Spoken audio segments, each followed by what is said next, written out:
Have you ever witnessed an injustice that just made your blood absolutely boil? Like the kind of unfairness that makes you feel like you are just screaming into a void where, nobody seems to care?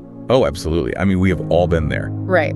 Well, today we are doing a deep dive into some really unique sources. We've got this modern personal reflection about a stolen puppy, and we are pairing it with the ancient text of Psalm 94. Which sounds like a totally wild combination, I know. It really does, but our mission here is to decode this really unexpected emotional intersection. We want to look at how righteous anger and protective love are actually, deeply connected. Yeah, and the sources start with this incredibly relatable everyday story just to ground this massive theological concept.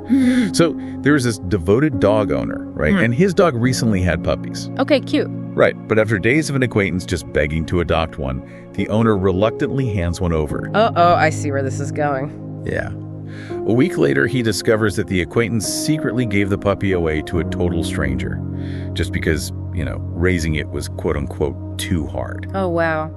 That is infuriating. So what did the owner do? Well, he tracked the dog down in the middle of the night and basically took it back. Wait, really? Like a midnight break-in? Tracking down a dog in the middle of the night sounds, a bit unhinged.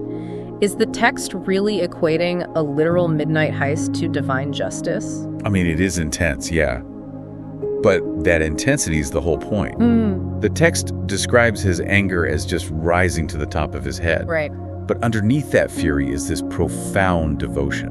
He loved those dogs like his own children. Neurologically and psychologically, anger is often just the defensive perimeter of love. That makes sense. You don't get furiously angry unless something you deeply care about is threatened. It's that classic mama bear instinct. Exactly. It sounds almost like an immune system response, Like white blood cells do not attack a virus out of pure malice. Right, they attack because their primary directive is to protect the host at all costs. Exactly. The aggression is just a byproduct of the protection. That is a brilliant way to frame it. And that immune system response perfectly captures the emotional core of our second source, which is Psalm 94. Okay, so how does the ancient text connect to the puppy heist? Well, the text is essentially a cry for help to a, quote, God of vengeance.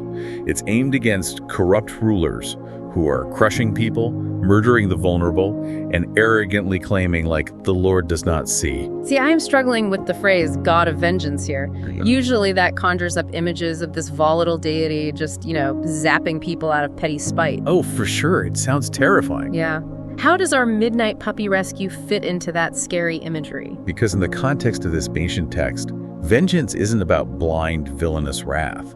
The source poses a really logical counter to those arrogant rulers. What does it say? It says, "He who planted the ear, does he not hear? He who formed the eye, does he not see?" The promise here is that the Creator will not forsake his heritage. Oh, I get it. So when you connect that back to the puppy story, divine vengeance is actually framed as love acting as a shield. It is protective love stepping in to stop abuse. Wow. So the anger of God in this text is literally just the white blood cells attacking the infection. It is a rescue operation. That is the exact mechanism at work.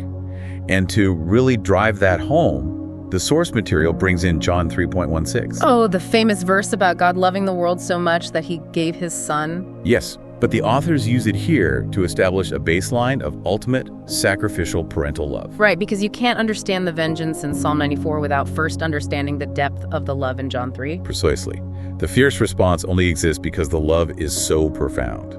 So if you were sitting there right now listening to this deep dive and you're frustrated by a situation at work or in the news that feels completely unfair. Which is probably all of us, right? Oh, definitely. How does this change the way you process that anger? Well, the source materials end with these really practical reflection questions, challenging you to reframe that feeling. Like, where are you frustrated by unfairness? Right. Instead of letting fear or anger consume you, the text invites you to view this protective, observant God as a refuge. It is an invitation to rest in the idea that nothing goes unseen. Even a puppy being given away is noticed. Exactly. It fundamentally shifts the perspective on why we get mad in the first place. Which leaves me with this final thought for you to chew on. if our intense outrage over injustice is actually a symptom of profound love? Yeah. Could our daily moments of righteous frustration simply be proof that we are wired with a moral compass designed by something far greater than ourselves? Oh, that is a powerful thought. Maybe the next time your blood boils over something unfair, you aren't just screaming into a void. You are actually echoing the heartbeat of a deeply protective universe.